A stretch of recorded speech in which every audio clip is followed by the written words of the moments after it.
Bismillahirrahmanirrahim. Assalamualaikum warahmatullahi wabarakatuh. Waalaikumsalam warahmatullahi wabarakatuh. Bagaimana kabarnya teman-teman? Sehat walafiat, mudah-mudahan senantiasa dalam lindungan Allah Ta'ala. Hari ini kita akan melanjutkan pertemuan yang kemarin yang bersama Bapak Rizky Hamdani tentang sholawat. Jadi kita akan menukik ke surah Al-Quran, surah Ahzab ayat 56 yang senantiasa Pak Asa baca ketika kita memulai kegiatan itu. Dan kita sudah tahu bahwa Al-Quranul Karim surah Al-Ahzab ayat 56 ini adalah ayat yang terkait dengan sholawat ya. Sebelum masuk ke materi, Pak Asa akan sedikit bercerita dulu. Dahulu kalau Pak Asa lagi di kampung, biasanya tiap subuh sebelum sholat subuh itu ada orang yang senantiasa membacakan tarhim, semacam kalimat-kalimat pembuka sholawat, tapi sebelum azan. Bunyinya biasanya assalatu wassalamun alaik, yang begitu ya. Itu bacaannya. Nah, Pak Asa baru tahu ternyata bacaan itu adalah syair, semacam puisi lah ya, yang masuk pada puisi burdah. Burdah itu ditulis, puisi itu ditulis oleh seorang penyair ya, nama sastrawan yang namanya adalah Al-Busiri. Dia hidup abad 13 kalau nggak salah. Dia itu ditimpa suatu penyakit, sakit hingga dia kemudian lumpuh atau stroke ya, tidak bisa berjalan dan sebagainya. Lumpuh, lalu dia sudah berobat ke sana kemari tapi tidak menemukan kesembuhan. Lalu ada orang yang memberitahu pada dia, cobalah membuat syair-syair pujian kepada baginda Nabi Muhammad SAW, syair-syair atau misalkan sholawat lah pada baginda Nabi. Lalu dia bikinlah syair-syair yang seperti yang tadi Pak Asa sebutkan itu. Dia tiap hari sambil sakit itu membacakan syair-syair dan dia berharap bahwa ada pertolongan terhadap penyakitnya itu sehingga dia berharap sembuh. Lalu pada suatu malam dia bermimpi.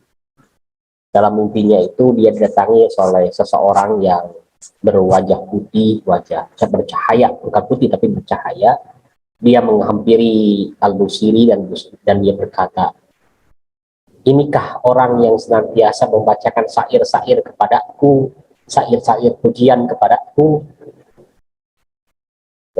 Ya, aku yang senantiasa membacakan syair-syair kepada Rasulullah SAW.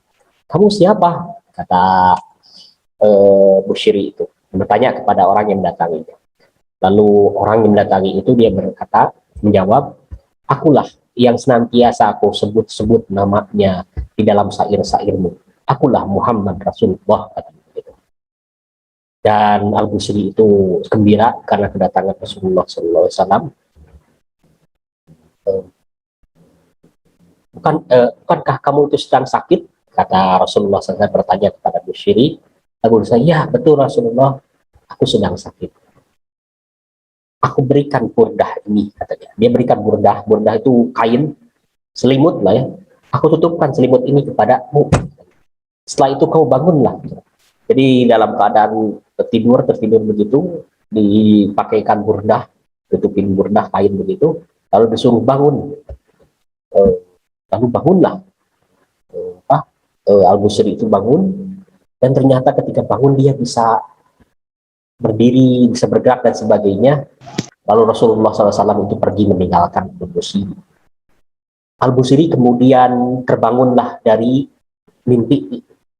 Dia dari tidur terbangun, aku mimpi, dan dia ternyata sudah ada satu burdah yang menutupi badannya, dan dia ternyata bisa bergerak, tangan, kaki dan sebagainya bisa menggerak-gerakan. Yang asalnya stroke, jadi dia jadi sembuh dari stroke itu. dia bergerak ke sana sini bisa seperti itu. Dan di ruangan itu Busiri bisa menghirup wanginya harum orang yang sudah masuk ke ruangan itu. Dan dari sana itu kita ketahui bahwa pujian atau sholawat kepada baginda Nabi Muhammad SAW itu menjadi penyembuh bagi orang yang sakit. Ada cerita yang kedua. Cerita kedua itu diceritakan oleh Hasan al-Basri. Dia juga ulama, tapi ulama hidupnya pada abad 9 Masehi. Ceritakan ada seorang ibu-ibu yang datang kepada Hasan al-Basri, dan Hasan al-Basri, ibu-ibu itu meminta petunjuk kepada Hasan al-Basri untuk ingin bertemu dengan putrinya yang sudah meninggal dunia. Apakah saya bisa bertemu dengan putriku yang sudah meninggal dunia dalam mimpi? Kata Al-Basri, kata Hasan al-Basri menjawab, bisa. Lalu diberikanlah semacam panduan, katanya kau harus membaca sholat 2 rakaat setelah sholat isya, kemudian membaca sebanyak-banyak salawat dan sebagainya. Dan ternyata di dalam mimpinya itu memang ada mimpi, dan si ibu itu melihat putrinya dalam keadaan menderita, dalam keadaan tersiksa di alam barzahnya itu. Dan kemudian ibu itu bangun dari mimpinya. Besoknya ibu itu mendatangi Hasan al-Basri dan menyampaikan apa yang dilihatnya dalam mimpi itu. Kata Hasan al-Basri itu, ibu, silakan ibu untuk bersolawat dan bersedekah, berbagi kepada orang-orang miskin. Lalu ibu itu melakukannya, dan pada malam hari Hasan al-Basri memimpikan putri seorang ibu itu. Dan putri seorang ibu itu ternyata dalam keadaan yang bahagia, senang, menyenangkan. Dia tidak mengalami siksaan dan penderitaan. Lalu Hasan al-Basri bertanya kepada putri yang dalam mimpi itu, kabarnya kamu kemarin itu menderita, kata ibu kamu itu dalam mimpi ini. Ya, aku menderita bersama 70 orang yang memang punya dosa sehingga aku diazab. Lalu kenapa sekarang kamu sudah bebas dari azab dan sebagainya seperti ini, menyenangkan? Lalu putri itu bercerita bahwa pada suatu hari ada seorang lelaki yang dia melewati satu kuburan, satu pemakaman, dan di sana pemakaman itu ada pemakaman dari putri itu. Nah, si lelaki itu kemudian dia membaca sholawat dan membacakan istighfar yang dikhususkan kepada para penghuni kubur itu, khususkan pada pemakaman itu, termasuk yang putri itu. Jadi membacakan, ya Allah, semoga salawat pahala salawat ini terlimpah kepada para penghuni kubur ini, dan juga istighfar ini semoga terlimpah kepada menjadi pengampunanmu kepada orang-orang yang ada di kubur itu. Dan dibacakanlah Allahumma gfirlil muslimin dan muslimat, kayak gitu ya. Itu dibacakan doa dan sholawat yang banyak, kemudian dan kata putri itu ternyata dengan sholawat dan istighfar si lelaki itu ternyata Allah Ta'ala mengampuni aku bersama orang-orang yang bersama aku, gitu. Dan sholawat itu ternyata menjadi semacam makanan buat aku, cerita itu. Nah, lalu cerita itu disampaikan kepada seorang ibu itu. Lalu seorang ibu itu merasa gembira dengan informasi dalam mimpi itu. Nah, dari dua cerita itu kita bisa pahami ternyata sholawat kita yang kita bacakan itu ada manfaatnya. Satu, manfaatnya sebagai penyembuh. Yang kedua, manfaatnya adalah sebagai pengampunan dosa. Ya, jadi kalau kita baca dosa, banyak dosa. Dan kata Rasulullah SAW, pada hari Jumat ini dan malam Jumat, kemarin sih tadi malam Jumat, itu adalah hari bersalawat. Jadi harusnya kita isi salawat dengan salawat. Bunyi salawatnya ya yang seperti biasa kita baca itu. Nah, Allahumma sholli ala sayyidina Muhammad wa ala sayyidina Muhammad gitu. Jadi pada hari Jumat adalah hari bersalawat. Jadi perbanyaklah salawat dalam keadaan bagaimanapun, kalau kita duduk, dia mau makan juga baca salawat. Kecuali ketika sedang di toilet ya. Gitu. Oke, kita akan masuk pada Al-Quran, pada surah Ahzab ayat 56.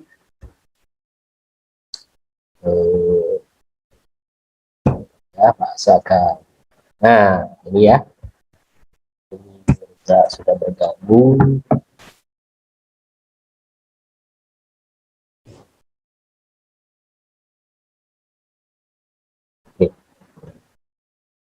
A'udzu billahi minasyaitonir rajim. Bismillahirrahmanirrahim. Innallaha wa malaikatahu yusholluna 'alan nabi. Ya ayyuhallazina amanu shallu 'alaihi wa sallimu taslima. Allahumma shalli ala sayyidina Muhammad wa ala ali sayyidina Muhammad. Innallaha, sesungguhnya Allah, wa malaikatahu, dan para malaikatnya, yusholluna 'alan nabi, bersalawat kepada nabi.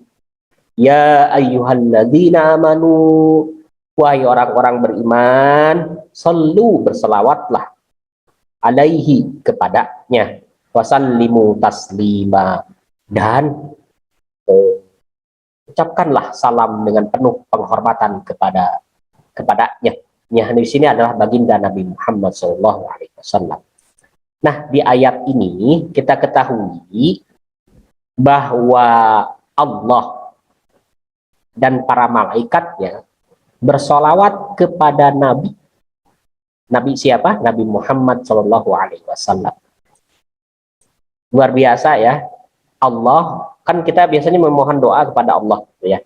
Tetapi ini menariknya, Allah kemudian para malaikat itu mendoakan Rasulullah SAW, bersalawat kepada Rasulullah SAW. Kan harusnya kita ya manusia kepada Allah, Nabi Muhammad kan manusia. Tetapi menariknya di sini ternyata Allah sebagai Tuhan, malaikat sebagai pelaksana Tuhan, pelaksana Allah Ta'ala, itu bersalawat kepada Nabi. Jadi kira-kira kalau menurut Pak Asa itu posisi Nabi Muhammad SAW itu betapa agungnya, betapa mulianya. Atau kita ada dalam Al-Quran itu, wa innaka ala khuluqin azim, katanya sesungguhnya kamu Muhammad itu adalah berakhlak agung, gitu ya, berperilaku agung, gitu. Nah, di sini betapa kita tahu betapa agungnya, betapa luar biasanya, betapa istimewanya sosok baginda Nabi Muhammad SAW di hadapan Allah dan para malaikatnya, sampai-sampai Allah dan malaikat itu bersalawat kepadanya. Lalu kita, ya ayyuhalladzina amanu, wahai orang-orang beriman, sallu, bersalawatlah kepada Rasulullah SAW dan ucapkanlah salam penghormatan kepadanya. Itu kan? Kita disuruh untuk salawat, tetapi Allah dan para malaikatnya mencontohkan, Allah dan para malaikatnya melakukan salawat. Misalkan kalau kita baca tentang perintah untuk sholat, misalkan ya, aqimis sholat, gitu ya, dirikanlah sholat. Apakah Allah dan para malaikat melakukan sholat? Belum tentu, ya. Tetapi ini salawat ternyata dilakukan oleh Allah, dilakukan oleh para malaikat, dan kita disuruh untuk salawat kepada Nabi Muhammad SAW.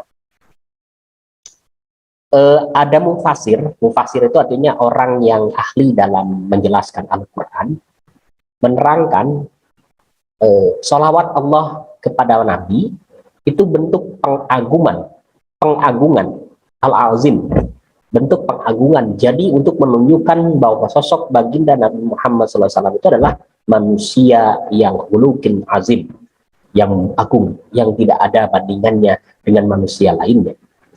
Ya. Kalau para malaikat melakukan salawat kepada baginda Nabi Muhammad SAW, itu artinya adalah pengkudusan, pensucian. Betapa sucinya, betapa mulianya, betapa maksum, tidak orang yang terbebas dari dosa, sehingga dengan begitu layak orang itu untuk disalawati, didoakan oleh para malaikat. Nah, lalu bagaimana dengan salawat kita? Salawat yang diperintahkan oleh Allah Ta'ala kepada orang-orang mukmin, kepada orang-orang Islam, kepada Nabi Muhammad SAW. Kita diperintahkan salawat kepada baginda Nabi Muhammad SAW. Nah, di dalam tafsir, dalam penjelasan-penjelasan yang Pak Asa baca itu ternyata adalah bentuk doa.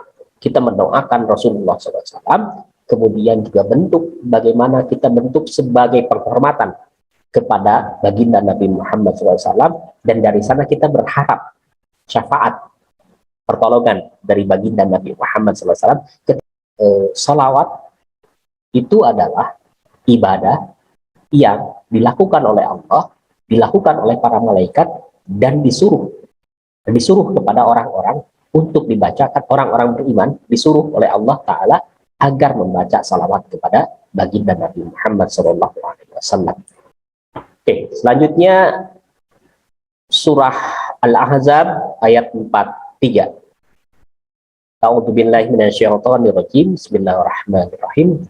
Huwallazi yusalli 'alaikum wa malaikatahu liyukhrijakum minadh-dhulumati ilan nur wa kana bil mu'minina rahima. Huwallazi yusalli 'alaikum wa malaikatahu liyukhrijakum minadh-dhulumati ilan nur wa kana bil mu'minina rahima. Ialah yang memberi rahmat kepadamu dan kepada para malaikatnya, agar dia mengeluarkan kamu dari kegelapan kepada cahaya yang terang, dan dia maha penyayang pada orang-orang yang beriman. Oke, ada kata huwallazi yusolli. Nah, kata sollinya itu adalah sholawat. Kalau tadi di dalam Ahzab ayat 56 itu diartikan sebagai sholawat, tapi makna di sini, maknanya dalam ayat Ahzab ayat 43 diterjemahkannya sebagai rahmat, sebagai anugerah. Kepada siapa? Kepada baginda Nabi Muhammad SAW. Kemudian para malaikat siapa? Para malaikat Allah Ta'ala memohonkan ampunan untuk baginda Nabi Muhammad SAW. Kemudian akan mengeluarkan kamu dari kegelapan kepada cahaya. Nah, dengan rahmat, dengan anugerah, dengan sholawat yusollinya, kemudian dengan ampunan yang dimohonkan oleh para malaikatnya, menunjukkan bahwa posisi Nabi Muhammad SAW itu mulia, sehingga kemuliaannya layak untuk kita puji, untuk kita teladani, untuk kita jadikan sebagai sesuatu yang hasanah, begitu ya. Nah, Bismillahirrahmanirrahim. وَلَنَبْلُوَنَّكُمْ بِشَيْءٍ مِنَ الْخَوْفِ وَالْجُوعِ وَنَفْسٍ مِنَ الْأَمْوَالِ وَالْأَنْفُسِ وَالثَّمَرَاتِ وَبَشِّرِ الصَّابِرِينَ الَّذِينَ إِذَا أَصَابَتْهُمْ مُصِيبَةٌ قَالُوا إِنَّا لِلَّهِ وَإِنَّا إِلَيْهِ رَاجِعُونَ أُولَئِكَ عَلَيْهِمْ صَلَوَاتٌ مِّن رَّبِّهِمْ وَرَحْمَةٌ وَأُولَئِكَ هُمُ الْمُهْتَدُونَ. Dan kami pasti akan menguji kamu dengan sedikit ketakutan, kelaparan, kekurangan harta, jiwa, dan buah-buahan. Dan sampaikanlah kabar gembira kepada orang-orang sabar, kepada orang-orang yang sabar. Allazina idza asabathum musibah, yaitu orang-orang yang apabila ditimpa musibah. Musibah itu penderitaan, Mereka kemudian berkata, inna lillahi wa inna ilaihi raji'un. Orang yang kena musibah itu kemudian berkata, sesungguhnya kami milik Allah dan kepadanya lah kami kembali. Ulaika alaihim, katanya. Mereka itulah yang akan memperoleh ampunan. Salawatum mir rabbihim wa rahmah wa ulaika humul muhtadun. Mereka itulah yang akan memperoleh ampunan dan rahmat dan Tuhannya, dan mereka itulah orang-orang yang mendapat petunjuk. Nah, di sini di ayat yang terakhirnya, ayat ulaika alaihim sholawat. Kalau tadi kan solu ya, ini disebut apa dijelaskan katanya, itu jelas kata-katanya adalah sholawat. Tetapi sholawat di sini maknanya adalah sama. Maknanya adalah sebagai ampunan, sebagai rahmat, sebagai anugerah, kayak gitu. Mir rabbihim wa rahmah. Oke ya. Dari Tuhannya, dari Tuhan. Siapa Tuhan kita tuh? Allah Ta'ala, gitu.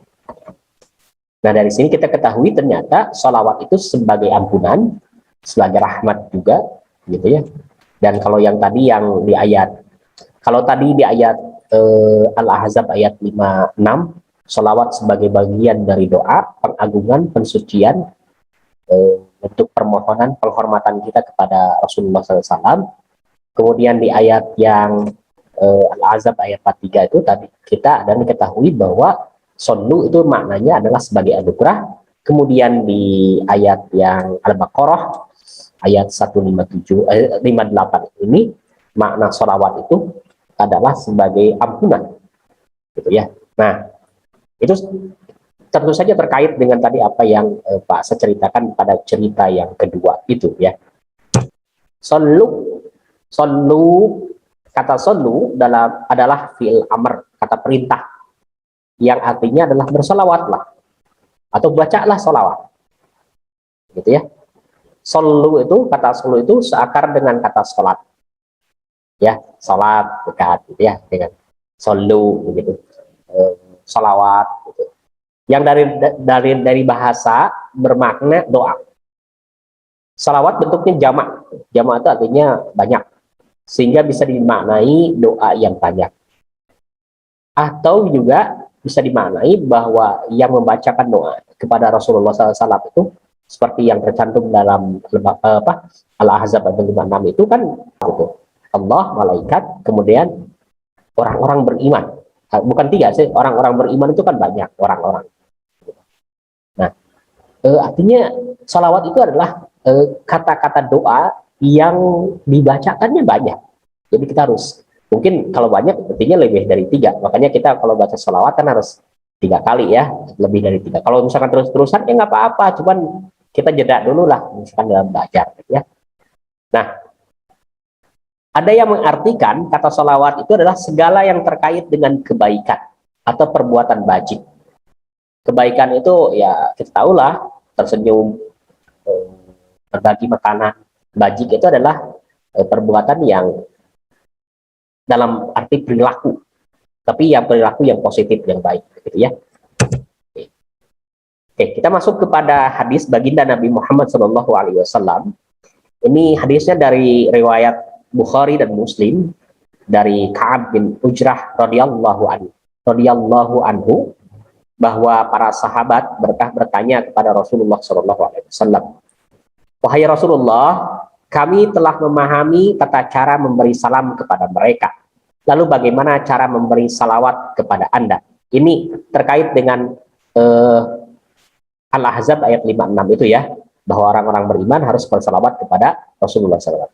Kalau cara salam kepada Rasulullah gimana? Cara salamnya gini, Assalamualaikum ya Rasulullah. Itu sudah salam. Jadi kalau kita dalam sholat kan kita dibaca ya, setelah baca apa? At-tahiyatul mubarakatuh salawatu thayyibatul lillah. Assalamu alayka ayyuhan nabiyyu wa rahmatullahi wa barakatuh. Nah, itu ucapan salam kita kepada Nabi, ya. Lalu kalau salawat bagaimana ya Rasulullah? Nah, bagaimana cara kita membaca salawat ya Rasulullah? Kata sahabat itu, Rasulullah SAW kemudian bersabda atau berkata, Allahumma sholli ala Muhammad wa ala ali Muhammad kama shallaita ala Ibrahim innaka Hamidum Majid. Allahumma sholli ala Muhammad wa ala ali Muhammad kama shallaita ala Ibrahim innaka Hamidum Majid. Ini ada yang terlewat ya. Wa ala ali Ibrahim. Ya. Allahumma barik ala Muhammad wa ala ali Muhammad kama barakta ala Ibrahim wa ala ali Ibrahim innaka Hamidum Majid gitu. Ini yang biasa kita baca di saat sholat ya, saat setelah membaca syahadat itu ya, kita membaca ini. Nah, ini sebetulnya bentuk dari sholawat yang diajarkan oleh Rasulullah SAW kepada kita. Jadi kalau bagaimana Pak Asa kalau kita baca sholawatnya yang atas saja, Allahumma sholli ala Muhammad wa ala ali Muhammad, boleh kayak gitu, boleh dibaca itunya saja. Tapi sangat baik mungkin dibaca dengan yang kama sholli ala Ibrahim wa ala ali Ibrahim innaka Hamidum Majid, misalkan gitu ya. Nah, ada juga sholawat yang biasa kita baca, kata-katanya ada tambahannya kata-kata Sayyidina. Allahumma sholli ala Sayyidina Muhammad wa ala ali Sayyidina Muhammad. Allahumma sholli ala Sayyidina Muhammad wa ala ali Sayyidina Muhammad. Allahumma sholli ala Sayyidina Muhammad wa ala ali Sayyidina Muhammad. Nah, Pak Asa kenapa harus pakai kata Sayyidina? Kalau yang tadi kan tidak pakai Sayyidina. Sayyidina itu artinya adalah tuan, artinya penghulu, artinya orang yang paling dihormati. Jadi terjemahannya adalah misalkan ya Allah, semoga Allah merahmati, semoga Allah mensejahterakan kepada Tuan Muhammad, gitu ya, dan kepada keluarga Tuan Muhammad, begitu ya.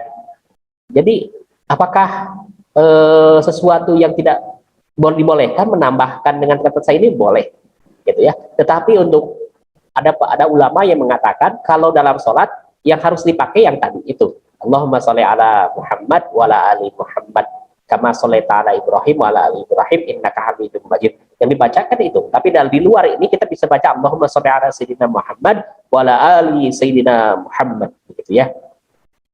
Kata Ali Muhammad itu artinya keluarga, bukan Sayyidina Ali ya. Wa ala ali Muhammad. Kalau Ali tulisannya pakai ain, gitu ya. Ini pakai alif. Wa ala ali Muhammad. Gitu. Jadi keluarga Muhammad. Siapa saja keluarga Muhammad itu? Siapa saja keluarga Muhammad itu? Nah, kalau kita mempelajari surat Al-Ahzab ayat 33, dalam surat Al-Ahzab ayat 33 itu ada kalimat Ahlul Bait ya. Sesungguhnya Allah hendak mensucikan kamu wahai Ahlul Bait dengan sesuci-sucinya gitu. Nah, ternyata kata Ahlul Bait itu adalah yang dimaksud dengan keluarga Rasulullah SAW. Di sana ada namanya, ada Rasulullah SAW, ada Sayyidina Ali bin Abi Thalib, kemudian ada Sayyidah Fatimah putri Rasulullah SAW, kemudian ada cucu Rasulullah SAW yaitu Hasan dan Al Husain, begitu. Nah, itu yang dimaksud dengan Ali Muhammad atau keluarga Muhammad dalam surat Al-Ahzab 33 itu adalah Ahlul Bait, gitu ya. Oke, sekarang hadis dari Abu Hurairah radhiyallahu anhu, Rasulullah Shallallahu alaihi wasallam bersabda, "Ragima anfu rajulin dzukirtu indahu falam yusalli alayya." Raqima anfu rajulin dzukirtu indahu falam yusalli alayya. Celakalah orang yang ketika namaku disebut dia tidak bersalawat untukku. Siapa maksudnya namaku yang disebut itu? Yaitu nama baginda Nabi Muhammad SAW. Jadi setiap kali kita mendengar disebutkan nama Nabi Muhammad Rasulullah, maka kita harus bacakan Allahumma sholli ala Sayyidina Muhammad wa ala ali Sayyidina Muhammad. Jadi ketika misalkan Rasulullah SAW bersabda, setelah itu kita langsung baca Allahumma sholli ala Sayyidina Muhammad wa ala ali Sayyidina Muhammad. Atau ketika kita dengar adzan misalkan adzan yang ketiga ya, Allahu akbar, Allahu akbar, Allahu akbar, Allahu akbar, asyhadu an la ilaha illallah Asyhadu an la ilaha illallah. Asyhadu anna Muhammadar Rasulullah. Nah, ketika kita mendengar azan yang kalimat asyhadu anna Muhammadar Rasulullah, kita dalam hati harusnya membaca sholawat. Allahumma sholli ala sayyidina Muhammad wa ala ali sayyidina Muhammad. Kenapa? Karena sesuai dengan hadis dari riwayat Ahmad, Turmuzi, bahwa celakalah orang yang ketika nama Muhammad SAW disebut, dia tidak bersalawat. Jadi biar kita selamat dunia dan akhirat, maka ketika Nabi Muhammad SAW disebut, Rasulullah SAW disebut, maka kita membaca salawat Allahumma sholli ala sayyidina Muhammad wa ala ali sayyidina Muhammad. Hadisnya dari Husain bin Ali bin Abi Thalib radhiyallahu anhu. Husain ini siapa? Husain ini adalah cucu Rasulullah SAW. Bahwa Nabi Muhammad SAW bersabda, Al-bakhilu man dukirtu indahu summa lam yusalli alayya. Nah, al-bakhil, bakhil itu kopet apa ya? Kikir itu adalah orang yang pelit, ya. Al-bakhilu man dukirtu indahu summa lam yusalli alayya. Orang yang bakhil adalah orang yang ketika namaku disebut, dia tidak bersalawat untuk aku. Hadis riwayat Ahmad. Jadi kata Rasulullah SAW, kalau kamu tidak bersalawat kepada Nabi Muhammad SAW, maka kamu termasuk orang yang bakhil, orang yang kikir, orang yang pelit. Kan salawat tidak beli, salawat itu gampang, tinggal ucapin aja Allahumma sholli ala sayyidina Muhammad wa ala ali sayyidina Muhammad, kan begitu ya. Nah, gitu. Tapi kalau kamu tidak baca itu, maka kamu termasuk orang yang bakhil. Oke. Teman-teman ada yang mau bertanya dulu? Silakan. Ayu mau tanya, Oke, silakan Ayu. kan surat At-Taubah teh nggak ada bismillahnya. Betul. Kalau misalnya Ayu mau baca, misalnya dulu, a'udzubillahi minasyaitonirrajim. Itu teh baca lagi bismillah atau langsung baca suratnya aja, Pak? Kalau kita mau baca Quran langsung dari Qurannya ya, mushaf ya. Nah, maka kita baca ta'awud aja. Yang a'udzubillah ya, tanpa bismillahirrahmanirrahim. Nanti penjelasannya panjang sekali. Kenapa kalau di surat-surat yang lain kan pakai ya. Oke, hanya satu aja yang tidak pakai, yaitu surat Al-Baro'ah atau surat At-Taubah. Ada bacaan a'udzubillahi minasyaitonirrajim. Ta'awud itu artinya bentuk bentuk memohon perlindungan kita kepada Allah Ta'ala supaya kita dijauhkan dari godaan setan, supaya kita tidak terganggu dengan setan, supaya kita betul-betul mulus, lancar dalam kehidupan ini, termasuk juga dalam membaca, supaya kita tidak punya bisikan-bisikan yang buruk gitu. Misalkan ketika kita membaca Al-Quran ternyata ada teman kita dan kita bagus-bagusin gitu ya. Ketika ada orang tua kita bacanya bagus-bagus, tapi tidak ada siapa-siapa kita bacanya biasa-biasa aja. Nah itu kan artinya sesuatu yang yang tidak baik ya. Nah, kenapa hanya surat At-Taubah saja yang harus baca ta'awud, yang tidak pakai bismillah? Secara umum, surat At-Taubah itu adalah surat tentang orang-orang yang di dalamnya itu oleh Allah Ta'ala dimurkai. Karena di sana itu ada orang-orang yang diceritakan tentang orang-orang yang berkhianat kepada Rasulullah SAW, orang-orang yang kabur dalam perang, orang-orang yang tidak mau membantu dalam peperangan, kemudian ada orang-orang yang berusaha untuk orang-orang yang biasanya menyebarkan hoax. Kemudian juga ada cerita di sana itu bahwa ada masjid, ada orang-orang kan dulu di Madinah itu ada masjid Nabi ya. Nah mereka bikin lagi masjid sebagai tandingan. Jadi mereka tidak mau masuk ke masjid Nabi, tapi bikin di tempat masjid sendiri. Lalu oleh Rasulullah SAW atas perintah Allah melalui malaikat, itu si bangunan itu, masjid yang tandingannya itu dihancurkan kayak gitu. Dan orang-orangnya itu kabur. Karena di dalamnya bukan terpakai ibadah, tapi buat menjelekan, terus bagaimana membuat supaya orang-orang itu tidak mengikuti Rasulullah SAW. Pokoknya, nah cerita-cerita yang buruk seperti itu, ada yang buruk yang menimpa Rasulullah SAW itu, yang dilakukan oleh umatnya itu, ada pada surat Al-Baro'ah, ada pada surat At-Taubah, sehingga kita dianjurkan untuk membaca surat At-Taubah tanpa basmilah. Jadi langsung memohon perlindungan supaya kita tidak termasuk orang-orang yang berdusta, tidak termasuk orang-orang yang berkhianat dan sebagainya. Pokoknya supaya jadi baik lah gitu ya. Gitu. Itu ayo ya. Ada lagi yang bertanyakan? Asdiqoi qoblanu akhir adirosa ya bina lin sholli. Allahumma sholli ala sayyidina Muhammad wa ala ali Sayyidina Muhammad. Allahumma sholli ala Sayyidina Muhammad wa ala ali Sayyidina Muhammad. ali